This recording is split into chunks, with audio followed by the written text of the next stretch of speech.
The final boarding call for Flight 392 to Chicago crackled through the speakers of Terminal C, a tinny echo that sliced through the chaos of Cleveland Hopkins International Airport. Jacob Carter glanced at his watch, the cracked leather strap biting into his wrist.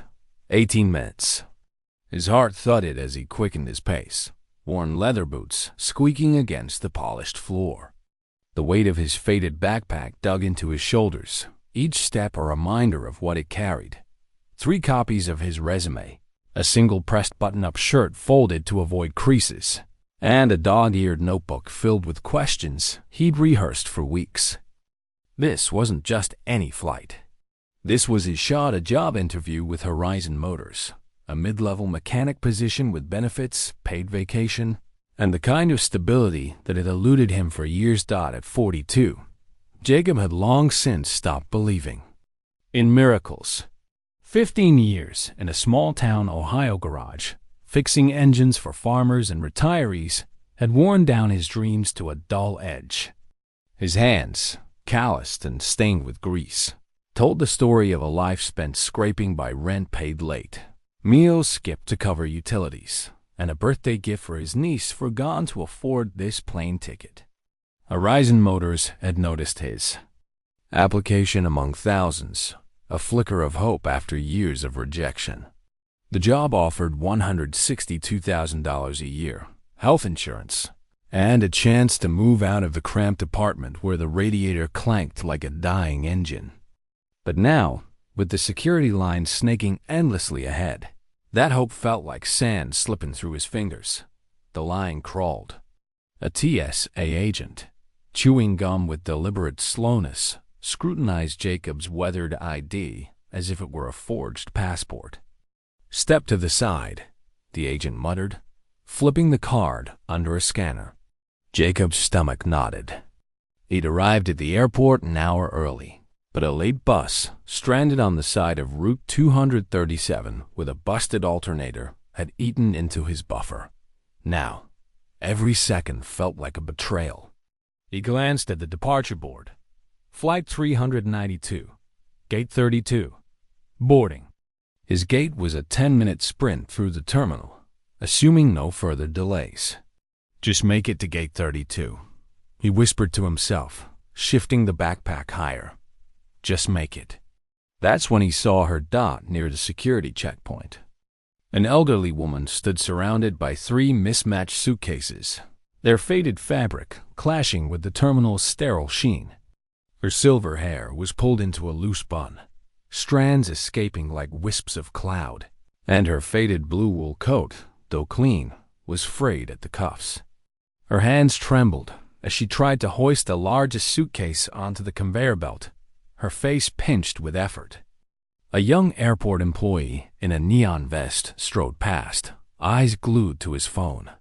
A businessman in a tailored suit sidestepped her luggage, his tablet glowing brighter than his attention. A family hurried by, parents barking at their kids to keep up. No one stopped. No one even looked. Jacob slowed, his boots scuffing to a halt. His watch read 17 minutes. He could still make it if he ran. But the woman, her name, he'd learn later, was Eleanor Brooks, struggled again with the suitcase, her thin frame wobbling under the weight. Something in her effort, the quiet dignity despite her strain, tugged at him. He thought of his mother, long gone, who taught him to fix engines and, more importantly, to never walk past someone in need. "We've got to look out for each other," she'd said, her voice clear in his memory even now, a decade after her passing. "Damn it," Jacob muttered, then pivoted toward her. "Ma'am," he called, forcing a smile despite the ticking clock. "Can I give you a hand with those?" The woman's eyes, a sharp, clear blue that seemed to belong to someone decades younger, widened in surprise. "Oh, thank you, young man," she said, her voice soft but carrying a refined lilt, like a teacher or a librarian. "These bags seem to have gotten heavier since I packed them." "No trouble at all." Jacob hoisted the largest suitcase onto the conveyor belt with ease, his mechanic's strength making light work of it. The bag thudded softly, and he grabbed the second one, a scuffed roller with a stuck wheel. "Traveling somewhere nice?" "Just business," she replied, her tone vague but warm. Though at my age, it all starts to blur together. They moved through security together, Jacob carrying her bags while keeping an eye on his watch. 15 minutes. The woman, who introduced herself only as Eleanor, moved slowly, wincing slightly as she raised her arms for the scanner. Jacob noticed her coat's lining was torn, and her shoes, though polished, were scuffed at the toes. She seemed like someone who'd known better days, yet her posture held an unshakable grace. On the other side of security, Jacob gathered her belongings from the belt. "Where you headed now?" he asked, handing her a small carry-on. Eleanor fumbled in her purse, pulling out a crumpled boarding pass. She squinted at it, her fingers trembling. "Oh dear.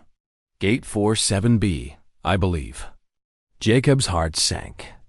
Gate 47B was in Terminal D, a solid 15-minute walk across the airport from Gate 32. He glanced at his watch again. 14 minutes. He could wish her luck, point her toward the signs, and sprint to his gate. The interview, the job, the life he'd scraped together 3 months' savings for, it was all waiting at Gate 32. But Eleanor's eyes, those piercing blue eyes, met his, and he saw a flicker of worry she was trying to hide. "Terminal D's a bit of a trek," he said, forcing calm into his voice. "I can help you get there." Relief washed over her face, softening the lines around her mouth. "Are you sure? I don't want to be a bother." "It's no bother," Jacob lied, though his stomach churned with anxiety. He lifted 2 of her suitcases, leaving her with the lightest one, a small duffel she clutched like a lifeline. "My mom always said we've got to look out for each other." They set off through the crowded terminal, Jacob matching his stride to Eleanor's slower pace. The airport buzzed around them, announcements blaring, travelers rushing, wheels clattering on tile. Each step felt like a countdown. Eleanor paused occasionally to catch her breath, her hand resting on a railing or a bench. Each time, Jacob felt seconds slipping away, his chance at Horizon Motors fading like a distant radio signal. "You're very kind," Eleanor said during one such pause, her voice steady despite her labored breathing. Not many would stop these days. Jacob shrugged, adjusting the straps of his backpack, just doing what anyone would do. "But they don't," she said quietly, her blue eyes studying him with an intensity that made him shift uncomfortably. "That's precisely the point." They passed a coffee kiosk, its aroma of roasted beans cutting through the sterile air. Eleanor's steps faltered, and she pressed a hand to her temple. "I forgot to eat breakfast with all the rush this morning," she admitted, a faint flush coloring her cheeks. "I'm feeling a bit lightheaded." Jacob checked his watch. 10 minutes? Even a sprint now would be cutting it close. He could leave her here, point her to the kiosk, and run. But her hand trembled slightly, and the memory of his mother's voice echoed again. "Let me get you something," he offered, setting down her bags. "Coffee? A sandwich?" "Just a tea would be lovely," Eleanor said, reaching for her purse. "But please, let me, my treat," Jacob interrupted, shaking his head. "You just rest for a moment." He jogged to the kiosk, ignoring the line of impatient travelers, and returned with a steaming cup of chamomile tea and a blueberry muffin, its top dusted with sugar. "They looked fresh," he said, handing them to her. Eleanor accepted them with a grateful smile, her fingers brushing his as she took the cup. "What brings you to the airport today?" she asked, sipping carefully. "Job interview in Chicago," Jacob replied, glancing at the departure board. "Flight 392 to Chicago. Final boarding." His chest tightened. "Kind of a big one, actually. Oh, what time's your flight?" Eleanor's eyes flicked to the board, and something in Jacob's expression must have betrayed him. Her face fell.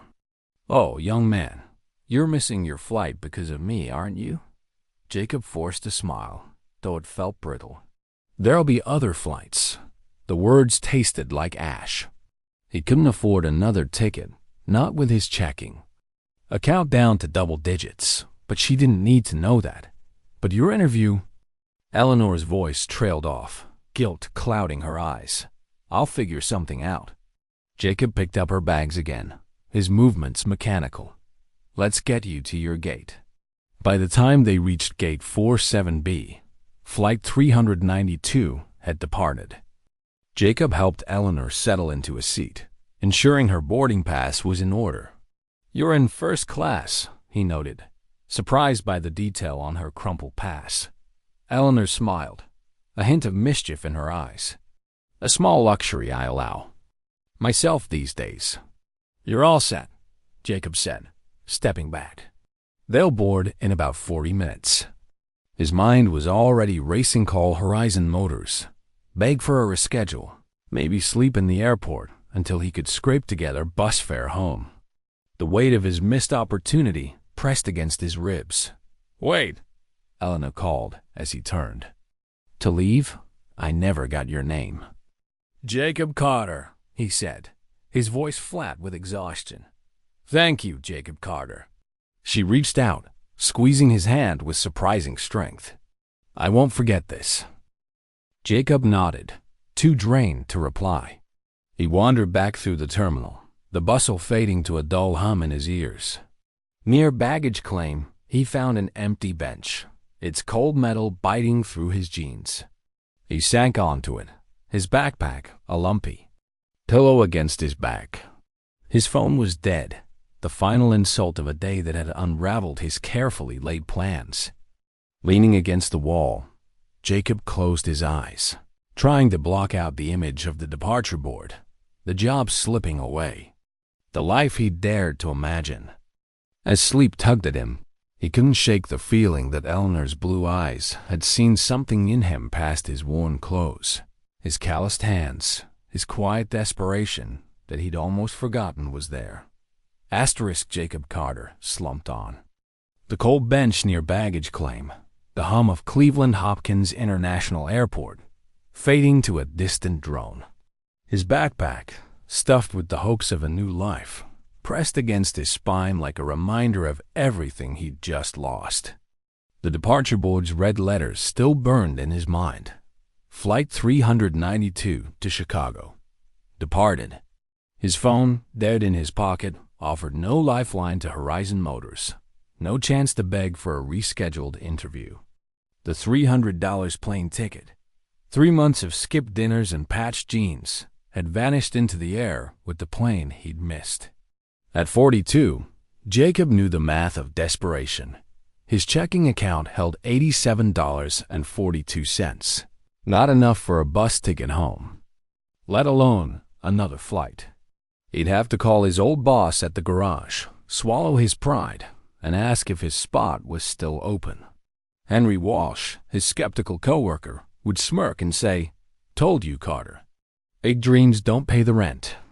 The terminal's fluorescent lights buzzed overhead, casting harsh shadows on the tile. Jacob ran a hand through his dark, slightly graying hair, his calloused fingers catching on a tangle. He thought of his sister Lila, who called that. "Morning," her voice bright with encouragement. "This is your shot, Jake. Don't screw it up." She'd been the one to push him to apply for Horizon Motors, to believe he could escape the small-town garage where engines were his only constant. Now, he'd have to tell her he'd blown it, all because he'd stopped to help an elderly woman with her bags. A kind act, sure, but kindness didn't buy plane tickets or secure jobs with health insurance. He closed his eyes, trying to shut out the weight of his failure. The memory of Eleanor Brooks lingered, her sharp blue eyes, her soft, dignified voice, the way she'd squeezed his hand with surprising strength. "I won't forget this," she'd said. Jacob snorted softly. Nice words, but they wouldn't get him to Chicago. He shifted, the bench creaking under his weight, and resigned himself to a night in the terminal. Maybe he could charge his phone at a coffee shop, call Lila, figure out a plan. Maybe a sudden flash of headlights cut through the terminals. Glass doors snapping him out of his thoughts. Outside, a sleek black town car glided to a stop under the brightly lit entrance. A driver in a crisp uniform stepped out, opening the rear passenger door with practiced precision. Jacob barely registered it. Rich folks and their chauffeurs were a world apart from his. But then a figure emerged, and his breath caught.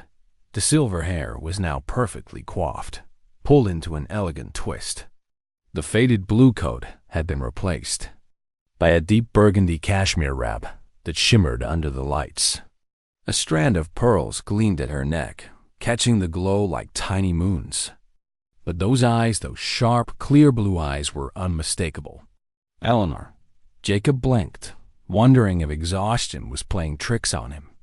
Wasn't she supposed to be on a plane to who knows where? He straightened, suddenly aware of his rumpled flannel shirt and the coffee stain on his jeans.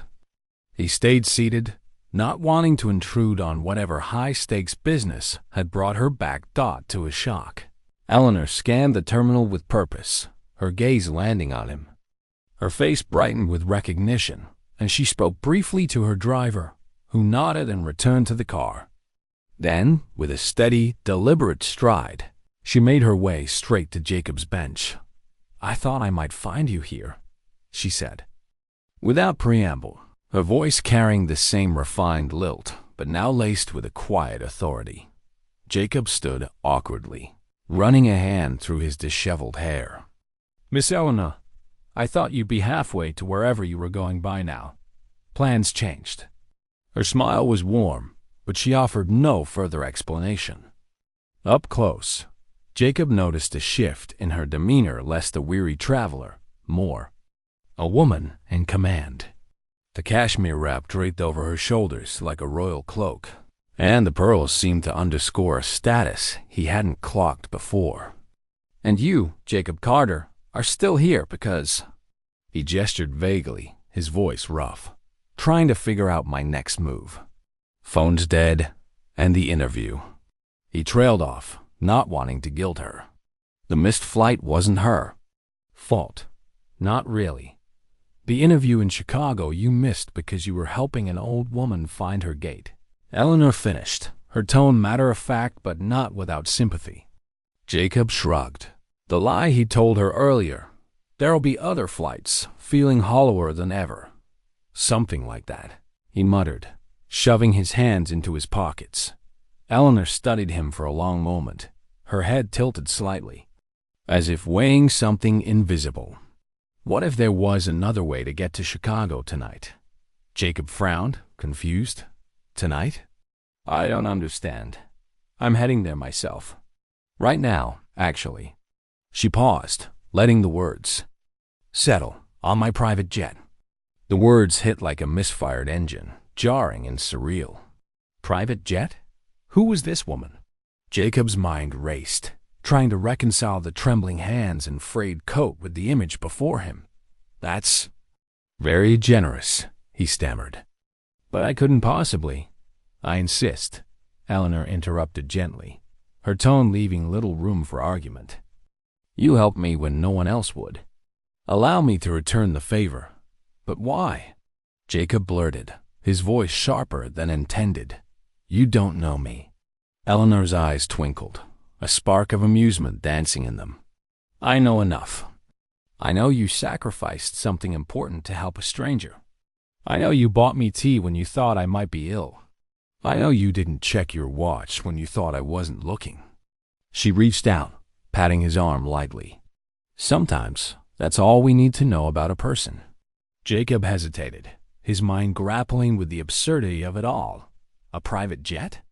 This felt like a scam, though he couldn't imagine what anyone would want from a broke mechanic with a dead phone and a missed flight. But Eleanor's gaze was steady, her presence grounding despite the surreal offer. Against his better judgment, he found himself nodding. "All right," he said, his voice barely above a whisper. "Thank you." Eleanor's smile widened. "Come along then." She turned toward the glass doors where the town car waited. The driver, whom she addressed as Thomas Reed, took Jacob's battered backpack with the same care he might give a designer suitcase, placing it in the trunk. As they pulled away from the terminal, Jacob glanced back at the bench where he'd been moments ago, a man with nothing but a fading dream. Something told him his life had just veered onto an uncharted road. The car glided toward a private section of the airport, bypassing the crowded terminals. Jacob sat stiffly in the leather seat, the scent of polished wood and faint cologne overwhelming his senses. Eleanor sat beside him, her posture relaxed but regal, her fingers resting lightly on a sleek phone she hadn't carried earlier. "You still have that interview tomorrow, correct?" she asked, her tone conversational but pointed. "Yes," Jacob replied, his throat dry. "But I don't know if I'll make it now. I need to call them, explain." "Plenty of time for that," Eleanor said, cutting him off with a wave of her hand. She made a brief call, her voice low but firm. "Charles, we're on our way. 2 passengers tonight." The car stopped at a private hangar where a gleaming white jet waited, its stairs extended like an invitation to another world. Jacob's jaw tightened as he caught sight of a logo above the door, a stylized bird in flight over the letter B. "Is that," he started, unable to finish, "our transportation?" "Yes." Eleanor exited the car with Thomas's assistance, her burgundy wrap catching the hangar's lights. "Come along, Jacob. Chicago awaits." Still half convinced he was dreaming, Jacob followed her toward the plane. The interior was a revelation: cream leather seats soft as butter, polished wood tables, and subtle lighting that felt more like a penthouse than an aircraft. A flight attendant in a crisp navy uniform greeted them. "Good evening, Miss Brooks," she said, her voice warm but professional. "Everything is prepared as requested." "Thank you, Claire," Eleanor replied. "This is Mr. Carter. He'll be joining us to Chicago." Claire Simmons smiled at Jacob, her demeanor effortlessly welcoming. "Welcome aboard, Mr. Carter. May I take your jacket?" Jacob hesitated, then shrugged off his worn denim jacket, acutely aware of the coffee stain on his t-shirt. "Thank you," he mumbled, feeling like an imposter in this polished world.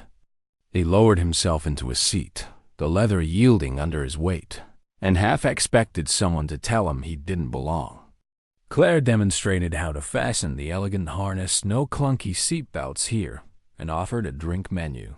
"We have wine, champagne, spirits, or non-alcoholic options." Jacob glanced at Eleanor, who'd settled across from him, her expression encouraging.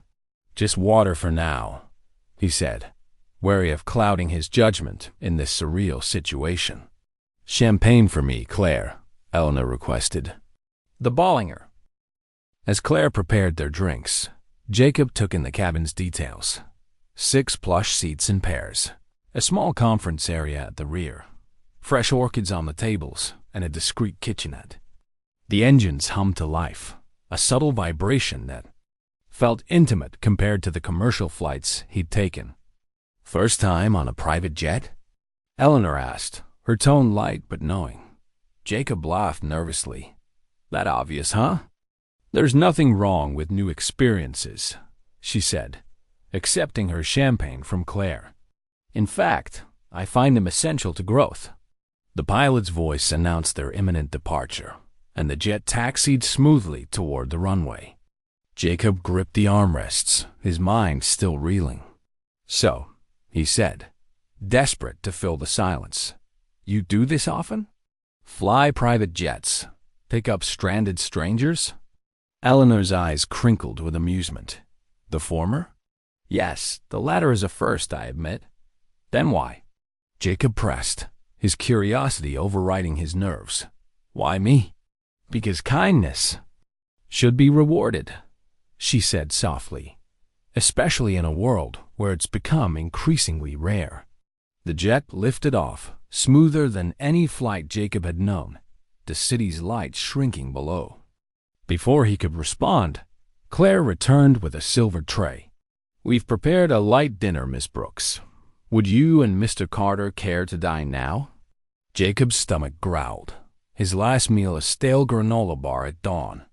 "Please," Eleanor nodded, and Claire set out plates of herb-crusted salmon and roasted vegetables, the aroma making Jacob's mouth water. As they ate, Eleanor's gaze turned thoughtful. "Tell me about this interview," she said. "What does it mean to you?" Jacob hesitated, then opened up. He told her about the garage, the years of fixing engines under flickering lights, the dream of stability that Horizon Motors represented. "It's not just a job," he admitted. "It's a chance to stop worrying if I'll make rent, to maybe buy a place someday, help my sister out." Eleanor nodded, her expression unreadable, but attentive. "And your skills? You're good with engines?" "It's in my blood," Jacob said, relaxing slightly. "My dad taught me to hear a problem just by the sound of a motor. Misfire, valve trouble, timing issues, each has its own voice." "Fascinating," Eleanor said, and to Jacob's surprise, she seemed genuinely intrigued.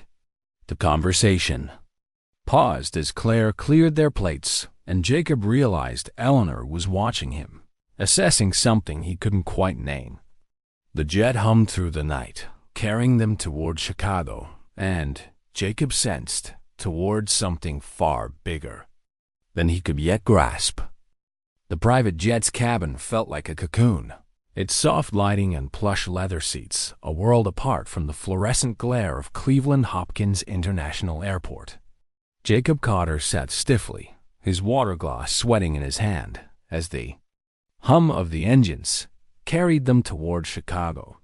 Across from him, Eleanor Brooks sipped her champagne, her sharp blue eyes stunning him with a quiet intensity that made his skin prickle.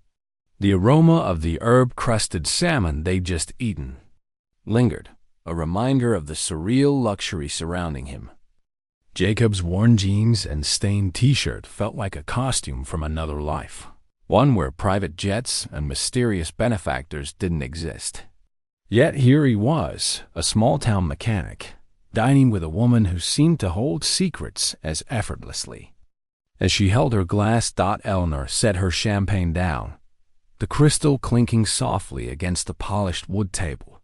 "So, Jacob," she said, her voice smooth but purposeful, "this interview with Horizon Motors, it's more than a job, isn't it? It's a chance to rewrite your story." Jacob nodded, his throat tight. 15 years in the same garage, fixing the same trucks, barely making rent. Horizon's offering stability health insurance, paid vacation, a salary I can actually live on. At my age, you don't get many shots like that. "Stability is a powerful thing," Eleanor agreed, her gaze never wavering. "But tell me, what do you know about aircraft maintenance?" The question caught him off guard, like a wrench slipping on a bolt. "Not much beyond the basics," he admitted, shifting in his seat. "Engines are engines, in a way combustion. Cooling, fuel systems, but planes? They've got specialized systems I've never touched." He paused, unsure why she'd asked. "Why?" Eleanor leaned forward, her pearls catching the light. 3 years ago, I began a project division, really. Brooks Airlines is launching a global initiative to build regional maintenance hubs in underserved markets. Kenya, Brazil, Vietnam, Indonesia. Her finger traced an invisible map on the table. These regions are seeing rapid growth in air travel, but they lack the infrastructure for routine aircraft maintenance. Planes are flown thousands of miles for service, which is costly, inefficient, and unsustainable. Jacob nodded, following her logic but struggling to see his place in it. "Sounds like a smart move. Local hubs would cut costs, create jobs. But what's that got to do with me?" Eleanor's smile was enigmatic, like a teacher waiting for a student to catch up. "The challenge isn't just technical. It's about people. I need someone who can train local workforces, build teams, maintain rigorous standards. Someone who understands machines intuitively, but also has Let's call it character. Jacob's pulse quickened. Her words hung in the air, heavy with implication. You're saying you think I could do that? Train people on aircraft? He laughed nervously, shaking his head. Miss Brooks, I'm just a guy who fixes pickup trucks. I don't know the first thing about jet engines. You could learn, she said without hesitation. Technical skills can be taught. What's harder to find is someone who'd stop in a crowded airport to help a stranger, knowing it might cost them everything. Her eyes softened, but her tone remained firm. That's the kind of person I need.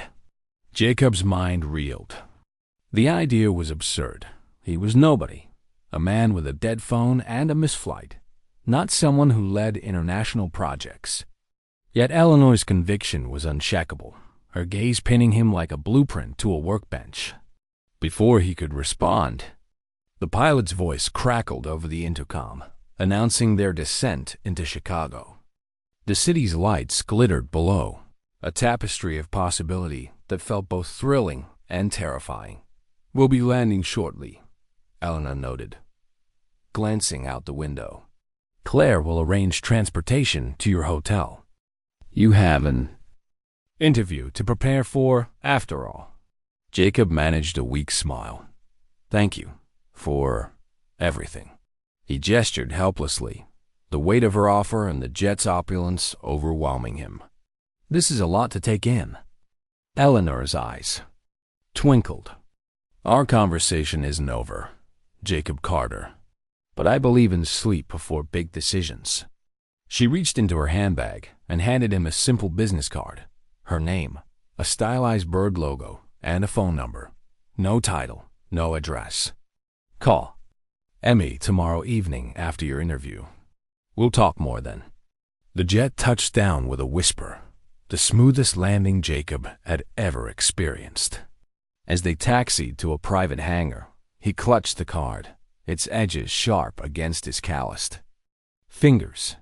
Eleanor's words echoed. Sometimes that's all we need to know about a person. He wasn't sure what she saw in him, but for the first time in years, he felt a flicker of something he buried hope. The hotel room in Chicago was a world away from Jacob's cramped Ohio apartment. The bed was wider than his entire bedroom, the pillows softer than anything he'd ever owned. A skyline view sparkled through floor-to-ceiling windows, Lake Michigan, a dark expanse under the stars. Claire had handed him a key card at the hangar, her smile kind but professional, and Thomas had driven him in silence, the town car gliding through Chicago's glittering streets. Jacob dropped his backpack on the floor, the thud echoing in the quiet. He plugged his dead phone into a charger provided by the hotel, its screen flickering to life. 3 missed calls from Lila, his sister, and a text. You better be on that plane, Jake. Call me. He dialed her number, pacing the room. Lila, I'm in Chicago, he said when she picked up, her voice sharp with worry. You made it? Thank God. I was freaking out when you didn't answer. Lila's relief was palpable, even through the phone. How's it going? You ready for tomorrow?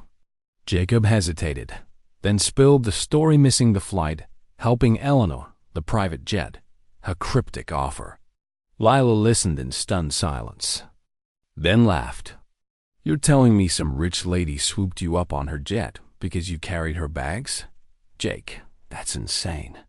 Who is she? She says she's Eleanor Brooks, CEO of Brooks Airlines. Jacob's voice wavered. She's talking about some global project training people to fix planes in places like Kenya. She thinks I could be part of it. Kenya? Lila's tone shifted, cautious. That's huge. But what about Horizon? That job's a sure thing, right? Health insurance. Steady pay. You've been killing yourself for this. I know, Jacob said, rubbing his temple. But she's talking about something bigger. I don't even know if I believe it myself, Lila sighed. Just don't get your hopes up, okay? You're good at what you do, but this sounds like a fairy tale. Focus on the interview. You've earned it. They talked a few minutes more, Lila reminding him to iron his shirt and not oversleep. When he hung up, Jacob stared at Eleanor's business card, its simplicity oddly ominous. He thought of his father, who taught him to diagnose an engine by its hum, but never left their small town, too afraid to chase anything beyond the familiar. Was Jacob about to make the same mistake or a bolder one?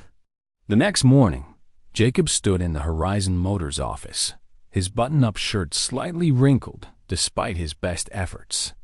The interview room was sleek, all glass and steel, with a view of Chicago's skyline that rivaled the hotels. The HR manager, a woman with a crisp blazer and a clipboard, fired questions about torque ratios and diagnostic protocols. Jacob answered with confidence, his years in the garage giving him an edge. He described how he'd once fixed a tractor's engine by ear alone, earning a nod of approval from the technical lead. Your experience is unconventional, the manager said, her pen tapping the clipboard, but your skills are solid. We're prepared to offer you the position, $162,000 a year. Full benefits, 2 weeks paid vacation, and potential for advancement. Jacob's heart leapt, the number a lifeline after years of scraping by. That's incredible, he said, his voice steady despite the surge of relief. Can I have 24 hours to consider it? The manager's eyebrows shot up, surprised. Of course, but we'll need an answer by tomorrow afternoon. We don't usually hold offers open.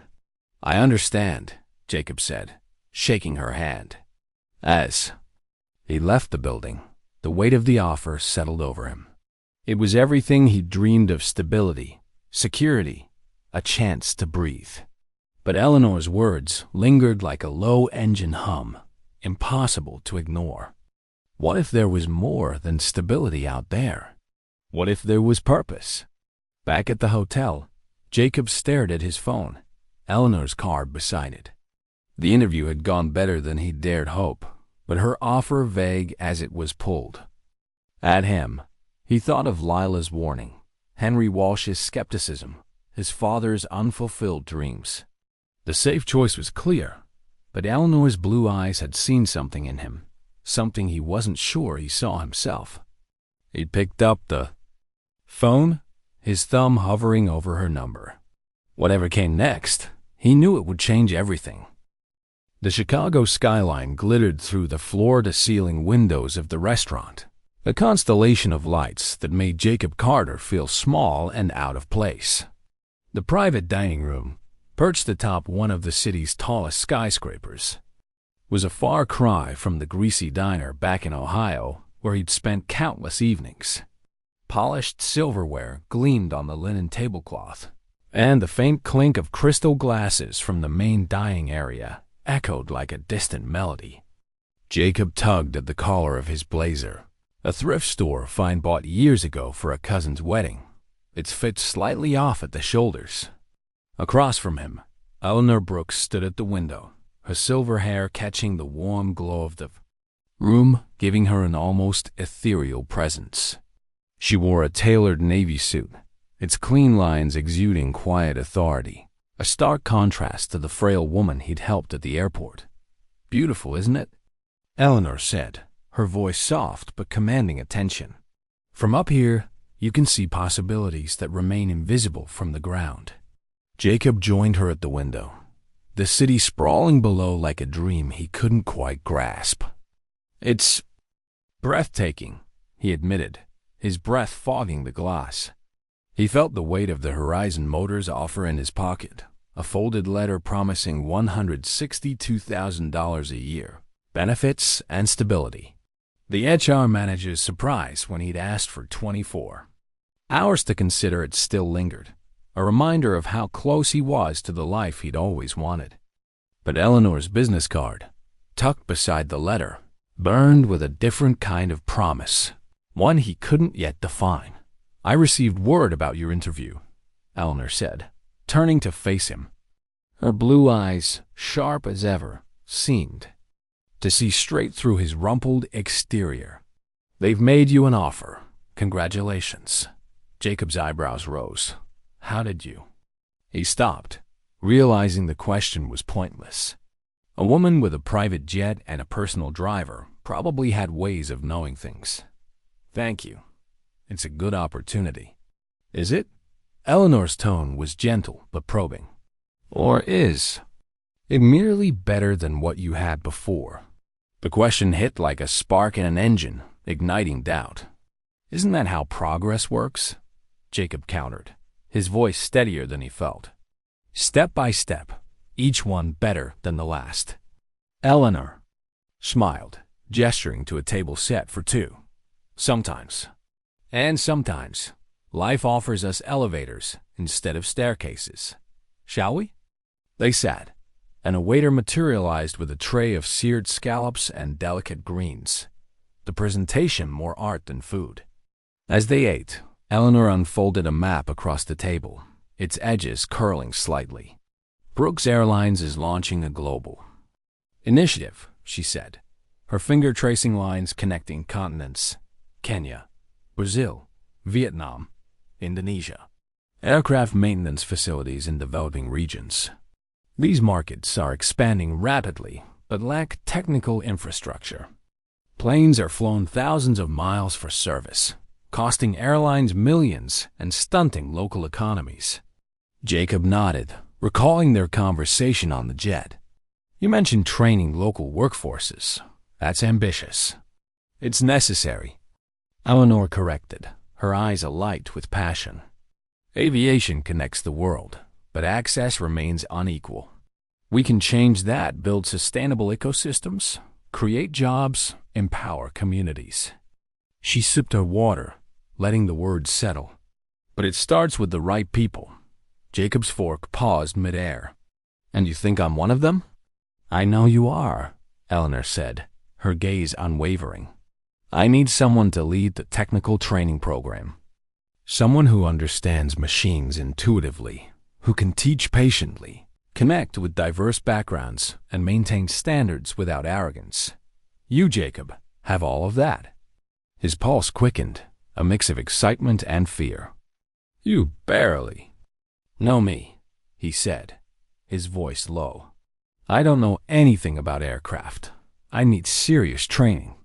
Of course, Eleanor replied, sliding a folder across the table. 6 months in Seattle, working with our best engineers. Housing provided, full relocation package. It's all there. She tapped the folder, which outlined a position with the Brooks Global Training Initiative. The salary 3 times Horizon. Motors offer made Jacob's breath catch. After training, you'd help establish our first center in Nairobi. Select apprentices, develop curriculum, build a team. Jacob stared at the contract, the numbers blurring. You're asking me to move to Kenya? His voice cracked, the idea as foreign as the jet he'd ridden the night before. I'm asking you to help build something extraordinary, Eleanor said, her tone firm but kind, followed by similar programs in South America and Southeast Asia. It's travel, challenges, frustrations, and the chance to change thousands of lives, including your own. Why me? He whispered, his hands gripping the folder. There must be people with more qualifications, more experience. Qualifications can be acquired. Experience accumulates. Eleanor shook her head. But integrity? That's innate. You can't teach someone to do the right thing when no one's watching. She leaned back, her eyes softening. You sacrificed your future to help a stranger. You treated Claire with respect, even when you thought I wasn't looking. You've worked honestly your whole life without recognition. That's rare, Jacob. I'm investing in it. Jacob's throat tightened. The folder felt heavier than any tool he'd ever held. He thought of his father, who taught him to fix engines, but never ventured beyond their small town, tethered by fear of the unknown. He thought of Lila, who'd urged him to chase this job, but warned against fairy tales. And he thought of Henry Walsh, his co-worker at the garage, who'd scoffed when Jacob talked about Horizon Motors. You're not cut out for the big leagues. Carter, Henry had said, his smirk cutting deeper than Jacob cared to admit. "This isn't charity," Eleanor added, sensing his hesitation. "This is business. Character like yours is a valuable asset." Jacob opened the folder, scanning the details: 6 months in Seattle, a move to Nairobi, a salary that could buy him a house, not just rent one. But it also meant leaving everything. Familiar. The garage. Lila. The life he'd known. The safe choice was Horizon Motors, a job he'd earned, a life he could predict. Eleanor's offer was a leap into the unknown, a risk that could redefine him or break him. "I need to think about it," he said finally, his voice barely audible. "Of course," Eleanor said, handing him a pen. "Sign it tonight, and we start your training next week. Or don't, and Thomas will take you back to your hotel. No hard feelings. The choice is yours." She stood, walking back to the window, giving him space. Jacob stared at the contract, the pen heavy in his hand. His entire life had been cautious steps, safe jobs, safe dreams. He thought of his father's toolbox, still sitting in his apartment, its weight a reminder of a life confined. Then he thought of Eleanor at the airport, struggling with her bags while the world rushed by. Sometimes the right path was the one fewer people took. With a deep breath, Jacob pressed the pen to the paper and signed his name. The ink flowed smoothly, each letter a step toward a new story. He looked up, meeting Eleanor's eyes as she turned from the window. Her smile was gentle, approving. "Sometimes, Jacob," she said, "life changes direction when we least expect it. The question is whether we're brave enough to change with it." The next morning, Jacob boarded a flight back to Ohio, the contract folded in his backpack. The commercial plane felt cramped after Eleanor's jet, its plastic seats and stale air a return to reality. He called Lila from the airport, his voice steady despite the whirlwind in his chest. "I signed with her," he said. "I'm going to Seattle, then Kenya." Lila was silent for a moment, then laughed softly. "You're crazy, Jake, but if anyone can pull this off, it's you. Just don't forget to call me from Africa." When he reached his apartment, the familiar creak of the door felt like a goodbye. He packed lightly, tucking his father's photo into his bag, a black and white shot of them fixing a carburetor together, grease smudged on their faces. Henry Walsh stopped by the garage when Jacob went to collect his last paycheck. "Yeah, really leaving for some pipe dream?" Henry asked, leaning against the toolbox. "You'll be back when it falls apart." "Maybe," Jacob said, but he didn't believe it. As he walked away, the contract in his pocket felt like a key to a door he'd never dared open. Seattle awaited, and beyond it, Nairobi, a world he couldn't yet imagine but was ready to build. The Nairobi sun blazed overhead, its heat a stark contrast to the cool, gray drizzle of Seattle, where Jacob Carter had spent the last 6 months learning the intricacies of aircraft maintenance. The Brooks Aviation Training Center, just outside Nairobi's bustling capital, shimmered in the morning light, its modern hangars and extended runway a testament to Eleanor Brooks' vision. Jacob stood on the tarmac, his crisp navy uniform with the stylized B logo feeling both foreign and fitting. At 42, he was no longer just a small-town mechanic from Ohio. He was the lead trainer for a program that could reshape aviation in East Africa. But as he watched his team of 30 local technicians gather in the hangar below, their Navy coveralls pristine, but their faces a mix of curiosity and skepticism, he felt the weight of that responsibility settle like a heavy wrench in his chest. Seattle had been a whirlwind of late nights and steep learning curves. Under the guidance of Brooks Airline's top engineers, Jacob had tackled hydraulic systems, turbine diagnostics, and safety protocol systems far more complex than the pickup trucks he'd spent his life fixing. There were moments he doubted himself, staring at schematics until his eyes burned, wondering if he'd made a mistake signing Eleanor's contract. But her words, "You could learn," had pushed him through, along with the memory of her piercing blue eyes, seeing something in him he was only beginning to recognize. By the end, he'd earned the respect of his instructors. His knack for diagnosing mechanical issues by sound translating surprisingly well to jet engines. Now, standing in Nairobi, the reality of his role hit harder. The training center was state-of-the-art, with gleaming tools and digital simulators, but it was also a gamble. Eleanor had sunk millions into this project, betting on markets that others ignored. Jacob's job was to train a local workforce, to maintain aircraft to international standards, starting with Brooks Airlines' fleet and eventually expanding to others.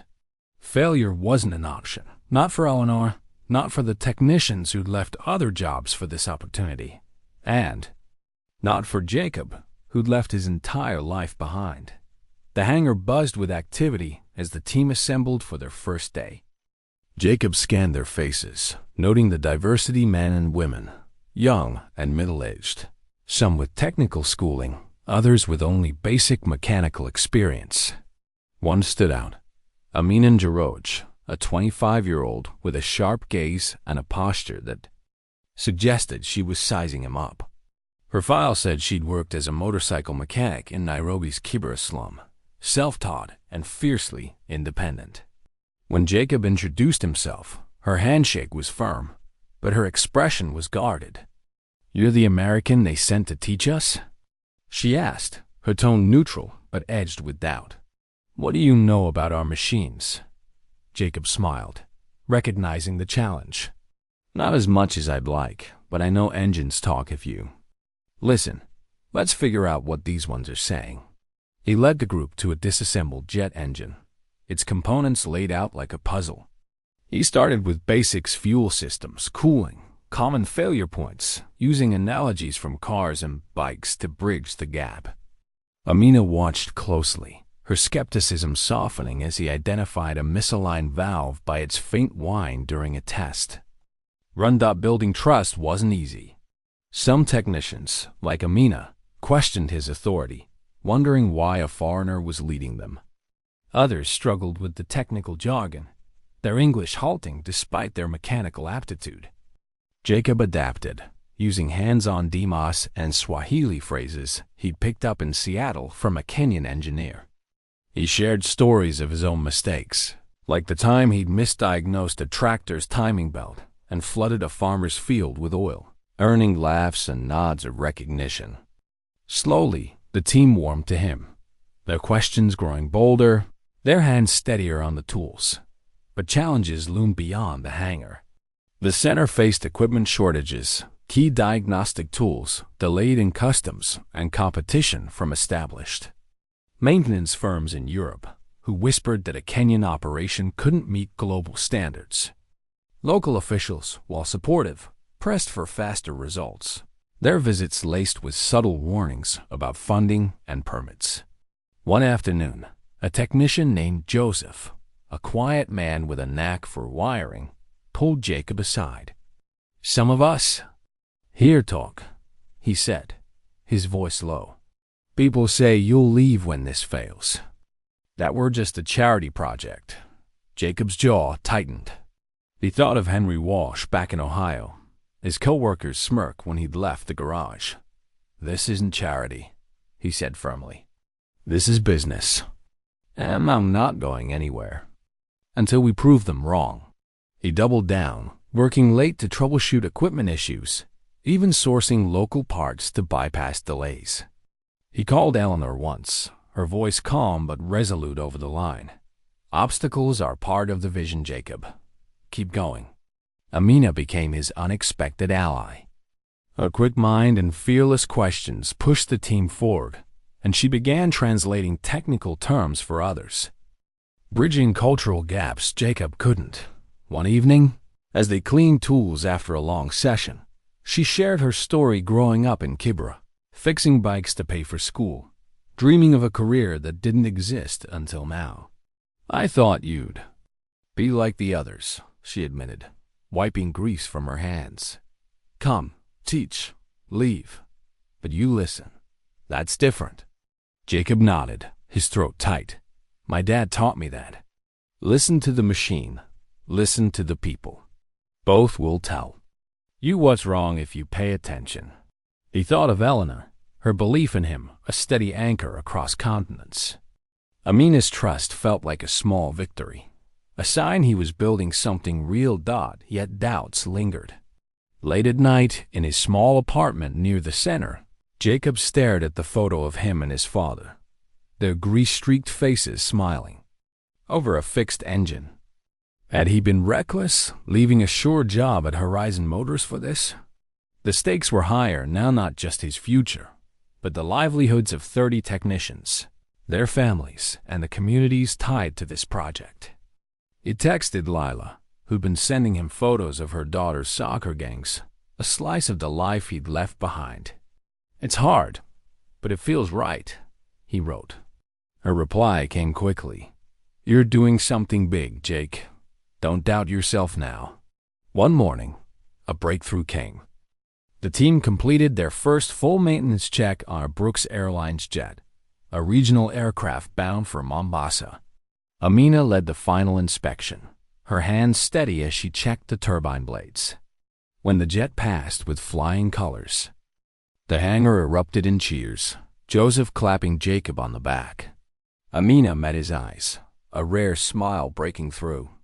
Maybe you're not so bad, American, she said, and the team laughed, the sound echoing off the hangar walls. But the real test was approaching. The center's official opening was weeks away, with dignitaries, airline representatives, and Eleanor herself attending. Jacob felt the pressure mounting. Customs delays still held up critical equipment, and the rival firm had spread rumors that the center wasn't ready. He worked late, sketching training plans and troubleshooting with Amina, who'd become his right hand. Her confidence bolstered his own, but he couldn't shake the fear of failing, not just Eleanor, but the team who'd begun to believe in him. One evening, as the sun dipped below the horizon, painting the tarmac in hues of orange and gold, Jacob stood outside the hangar, watching a plane take off. He thought of the airport bench in Cleveland, where he'd sat defeated, certain his life had stalled. Now, he was here, halfway across the world, building something that could outlast him. He pulled Eleanor's business card from his wallet, its edges worn from months of handling. She'd be here soon, and with her, the moment that would define everything he'd worked for. For the first time, Jacob felt not just hope, but purpose, a sense that he was exactly where he was meant to be.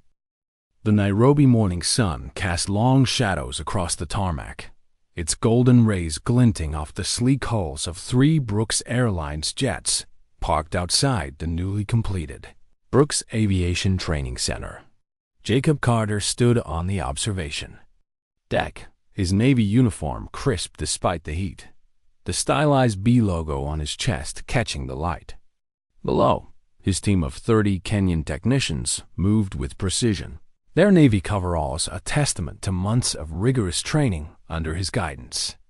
The hangar buzzed with anticipation, its gleaming tools and digital simulators ready for the official opening ceremony.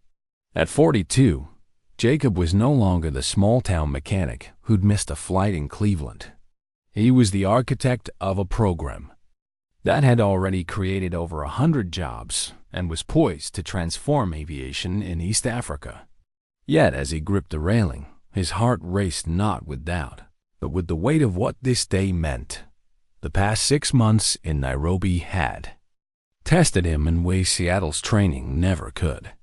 Equipment delays, skeptical locals, and whispers from rival firms had pushed him to his limits. But his team, especially Amina and Jaroj, had risen to every challenge. Amina, once wary of the American leading them, now stood at the forefront, a sharp mind and steady hands guiding younger technicians through complex diagnostics. Jacob caught her eye through the hangar's glass walls, and she gave a quick nod, her rare smile a quiet victory. The center's first maintenance contract with Ethiopian Airways, secured just days ago, was proof of their readiness. 3 of their jets would arrive next week, a milestone that felt like a dream to the man who'd once fixed tractors under flickering garage lights. The hum of a sleek black town car broke Jacob's thoughts. It pulled up to the center's entrance, and Eleanor Brooks stepped out, elegant in a light linen suit tailored for the Kenyan heat.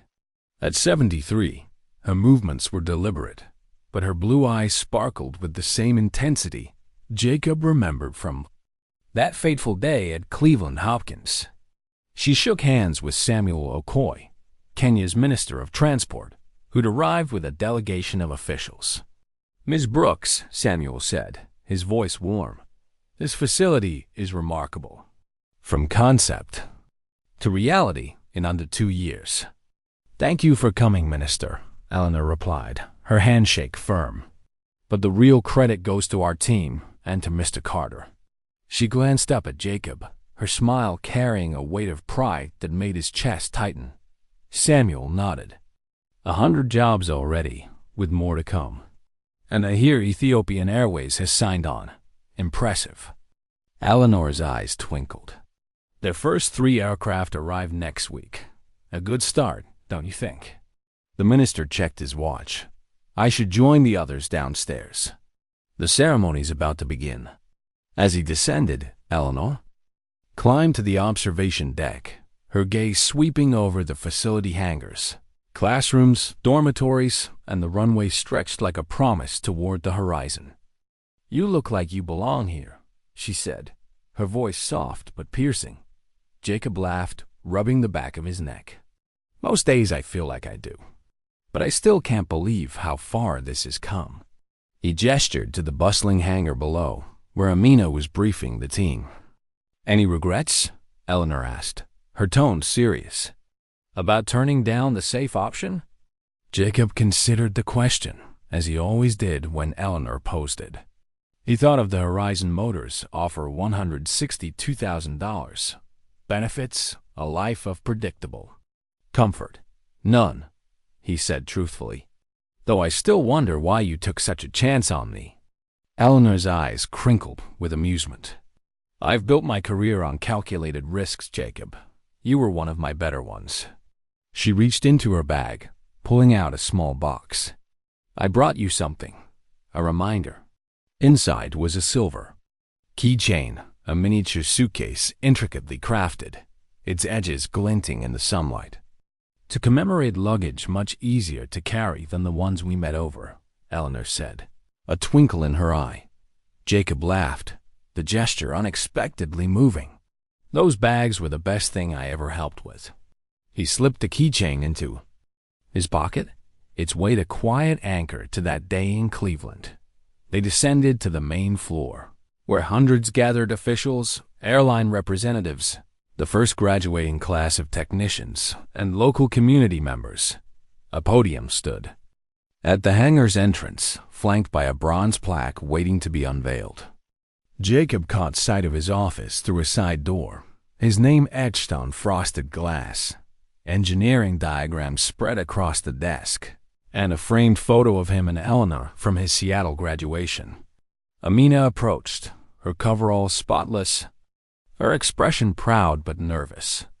"We're ready, Mr. Carter," she said. "The team's done good work." "You've done good work," Jacob corrected, clapping her shoulder. "Couldn't have gotten here without you." Samuel Okoye took the podium, his speech praising the center's impact on Kenya's aviation sector. Jacob half listened, his mind drifting to that airport bench where he'd sat, certain his future had collapsed. Now, he stood here, surrounded by people whose lives were tied to his own. The minister's voice rose. "I invite Ms. Eleanor Brooks and Mr. Jacob Carter to unveil the dedication plaque for this remarkable facility." Together, they pulled the cord, revealing the bronze inscription, "Brooks Aviation Training Center, Nairobi, where kindness creates opportunity." Eleanor had insisted on the tagline, overruling her marketing team's suggestions. The crowd erupted in applause, cameras flashing as Amina and the technicians beamed from the front row. After the ceremony, as guests mingled and champagne flowed, Eleanor looped her arm through Jacob's, You know what I'm proudest of? She asked quietly. Not the contracts or the market share. It's that I still have an eye for genuine character. You've exceeded every expectation, Jacob. He felt a surge of gratitude so intense it nearly overwhelmed him. I'd be honored to keep going, he said, his voice thick. You mentioned Snow Polo. I'm in. Eleanor smiled, her eyes gleaming. I thought you might be.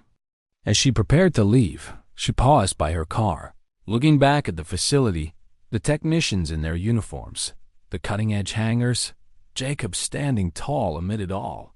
The smallest acts reveal the true measure of a person, she said, almost to herself. You never know when a simple kindness might change everything. Jacob nodded, thinking of the lives now connected to his Amina and her family, the community served by safer aviation, the passengers who'd never know his name but whose journeys he secured. Safe travels, Eleanor, he said as she entered the car. See you in 3 months for the Vietnam site evaluation. I wouldn't miss it, she promised, lowering her window. And Jacob, thank you for carrying my bags that day. As the car pulled away, Jacob turned back to the facility, his facility, a renewed sense of purpose settling over him. Somewhere, in an airport terminal, at this very moment, someone was choosing between hurry and humanity. He hoped they'd choose as he had. After all, a missed flight could lead to a future beyond imagining. This story of Jacob Carter and Eleanor Brooks is more than a tale of chance encounters and unexpected opportunities. It's a testament to the transformative power of kindness. Jacob's decision to help a stranger, despite the cost to his own dreams, reveals a universal truth. Small acts of compassion can ripple outward, changing not just one life, but entire communities. From a missed flight in Cleveland to a thriving training center in Nairobi, Jacob's journey shows that integrity and humanity are the foundations of meaningful change. Eleanor's vision to empower underserved regions through aviation reminds us that purpose-driven leadership, rooted in empathy, can bridge divides and create lasting impact. The lesson is clear. In a world often driven by self-interest, choosing kindness is a radical act that can open doors we never knew existed. If this story moved you, there's more to discover. Subscribe to Legacy Stories on YouTube for more tales of humanity, courage, and transformation. Join our community to explore how small choices can lead to extraordinary futures. Click the subscribe button, hit the bell, and let's keep these stories alive.